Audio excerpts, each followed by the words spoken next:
Hello friends, a very warm welcome to this, the next of our midweek musings, which comes to you from here inside St Mary's. Some of you may not be familiar with where I'm stood now, but for some of you it is a very familiar space.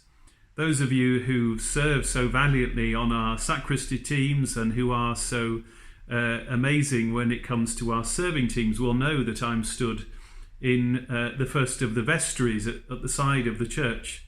It's the vestry where all sorts of different things are stored. There are albs, servers' albs, service books, all kinds of other things that we need for a Sunday morning. And here in the corner is a clock which I've grown very fond of. We had it refurbished a couple of years ago. Not that it seems to have made much difference to the reliability of the time telling that it gives us.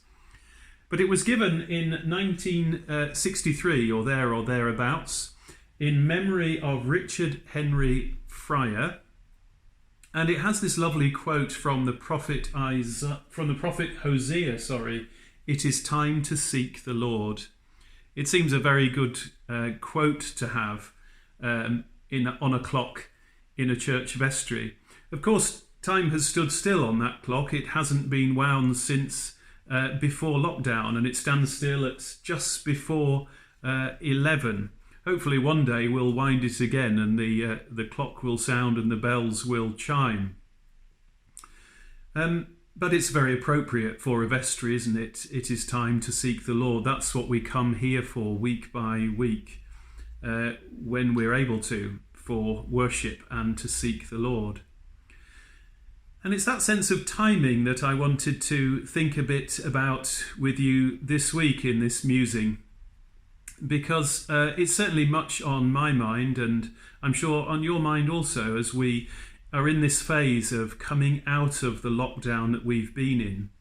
And for us as a church, working out the best timing to come out of that, the best timing that takes seriously the fragility of the place that we're in at the moment, but yet also recognises that people want to make time to be here and to pray and to celebrate some of the occasional offices that define life, funerals, baptisms and weddings, and so on. So thinking about time, the right time, has been something that has occupied my thought lately.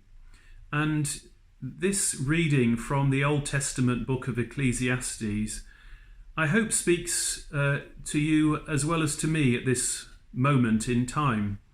It's a reading that captures, I think, something of the experience of life. It's one that many of you will know.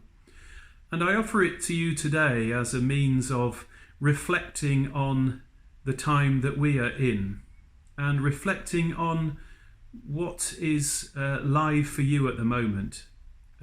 So I will read the passage and invite you to do the same at home, and as ever, take a moment or two to reflect, to pray, perhaps to pause the reading when you're struck by a particular line or something that chimes with you at this moment in your life.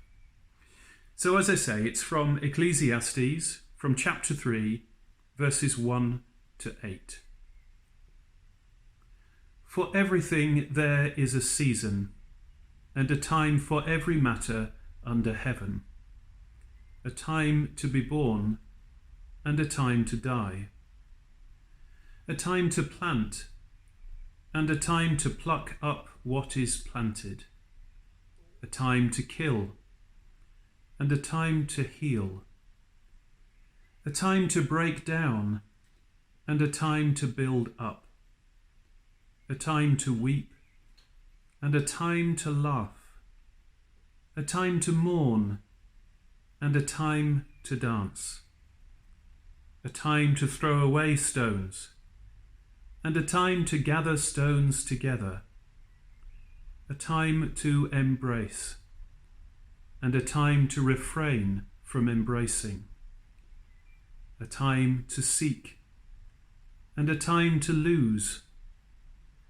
a time to keep and a time to throw away, a time to tear and a time to sow, a time to keep silence and a time to speak, a time to love, and a time to hate, a time for war, and a time for peace. Friends, I hope those words are in some way useful to you at this time, and that we may know ourselves held always by the love of God, no matter what the time is for us at this point in our lives. Thank you for tuning in, for spending this bit of time with me. God bless you, and I hope to see you again soon.